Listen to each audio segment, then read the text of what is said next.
If you are a woman who deeply wants to improve her social skills and stop feeling so awkward and insecure around other people, then this video is for you. I'm going to show you exactly how to build social confidence in just 3 simple steps, even if you are naturally quiet. By the end of this video, your social confidence will be at least 88% higher than it is right now, so pay attention. The first step to being more confident is to stop seeking validation from other people. Let me explain. We as humans love talking about ourselves. People are obsessed with their own personalities and with how the world sees them. Everyone wants to share their experiences, adventures, and achievements to prove themselves. The main goal behind this is usually to make others see them as interesting or valuable. Now, the problem is that flexing almost never does what you hope it will do. Instead of making people admire you, it usually makes them respect you even less. This is because flexing signals deep insecurity and emotional neediness. When someone talks about themselves too much, it shows that they need other people's approval in order to feel good about themselves. Think about the times someone was bragging to you about their achievements or their lifestyle. You probably got the ick and thought to yourself how cringe and desperate that person was. Even if they were trying to be subtle about it, something about it still made you respect them less. Now, when you are the person who does not need to do that, when you do not need to flex or get other people's validation in order to feel valuable, your presence becomes very strong and confident. Not only that,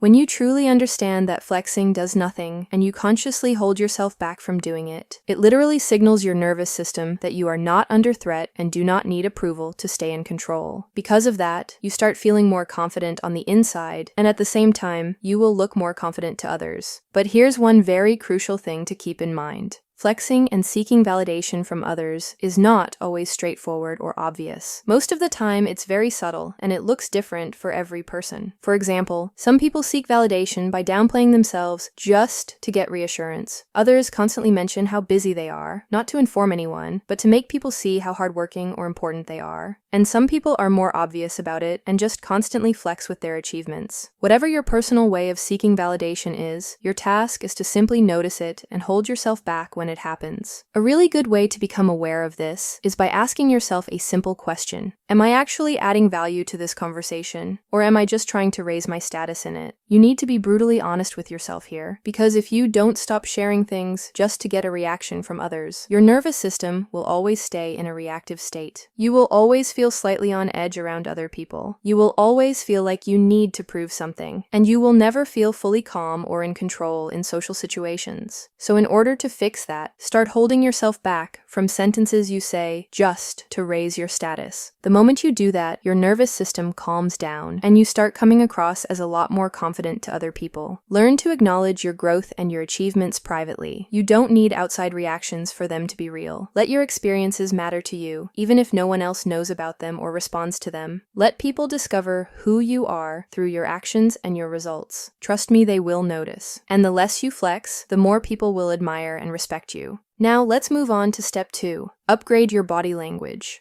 One of the first things people instantly notice about you is your body language. You can say all the right things, but if your body language is closed, tense, or apologetic, people will feel insecurity no matter what comes out of your mouth. But don't worry, because this is literally one of the easiest things to fix, and it makes a massive difference. When you change your body language from closed to open, you will instantly feel and look more confident. This is because your body and your mind are connected. When your body is relaxed, your mind relaxes as well. So let's get into what open, confident body language actually looks like, and how you can start using it in your own life. Open body language means you are not trying to hide or protect yourself with your body. It's how you naturally sit, stand, and move when you're around someone you're completely comfortable with, like a very close friend. One of my favorite real-life examples of this is Matthew McConaughey. Matthew has consistently been ranked as one of the most charismatic and attractive men in Hollywood, and a huge part of that has nothing to do with looks. It's the way he carries himself. When you watch Matthew McConaughey in interviews, you can see how relaxed he is in his body. The moment he sits down, he immediately takes up space and makes himself comfortable. He's not trying to impress anyone, and he's not trying to control how he's perceived. His body simply follows his personality personality, and that's what makes him so magnetic. Now here's what you can practice the next time you're in a social situation to start leveling up your own presence. Next time you're in a social situation, try to take up slightly more space than you usually would and keep your body language open. Nothing exaggerated, just a little more relaxed than normal. Think about how you naturally sit, stand, or walk when you're with a very close friend. Start slow and keep putting in the reps. And over time, it will become easier and easier for you to show up relaxed and confident without even thinking about it. Open body language is one of the fastest and most effective ways to instantly feel and look more confident. So, just start practicing this in your everyday interactions. Step 3. Stop defending or changing your opinions.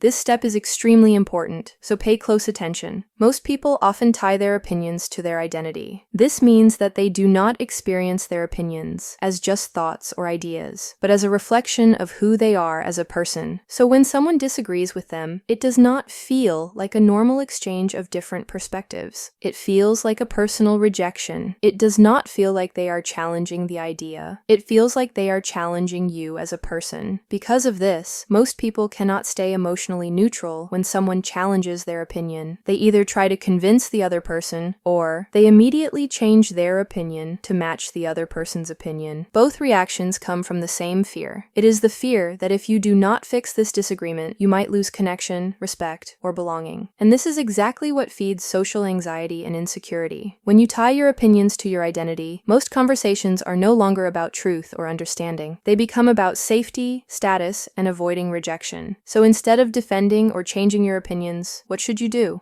In order to be truly confident in yourself and in your opinions, the first thing is how you go about them in conversations. For example, let's say you are in a conversation with your coworker, and he asks you what your favorite car is. You say that you like McLaren. Then he starts dissing your opinion and says something like, "What? McLaren is so overrated." Now, instead of starting to defend your opinion and listing all the good things about that car, or instead of just agreeing with him to avoid tension, you simply stay calm and say something like, "Yeah, that's just the one I like." Or, "I get that, but I still like McLaren." And then you leave it there. You let him have his opinion, and you keep yours. You don't need others to agree with your preferences or opinions. You are allowed to think what you think, and let the conversation continue without turning it into a debate. True confidence is about being comfortable having your own view, even when others do not share it. The second thing you need to understand about opinions is that they are not always permanent. They constantly change based on your age, your life experiences, and the knowledge you gain over time. So, there is no reason to treat your opinions like something that needs to be protected or defended at all costs. Instead of treating different opinions like something you need to defend against, start looking at them with curiosity. For example, let's say you really like cats, and then someone comes along and says they do not like cats at all. Instead of seeing that person as an attack on your opinion, you can become curious. Just listen and see where they're coming from, because no matter what their answer is, you will gain something. You either learn new information, you either gain a new perspective, or you learn something about the other person. And when you approach opinions with curiosity instead of defense, conversations become easier and more natural. You are no longer trying to protect your identity, you are just trying to understand. This is what allows you to stay calm, open, and confident in conversations instead of defensive or insecure. Everything I shared in this video truly works, but what matters now is actually taking action and practicing these things consistently. This was the Desire Diaries. Thank you so much for watching. If you have any recommendations for my future videos, let me know in the comments. Until then, stay confident, smart, and glowing.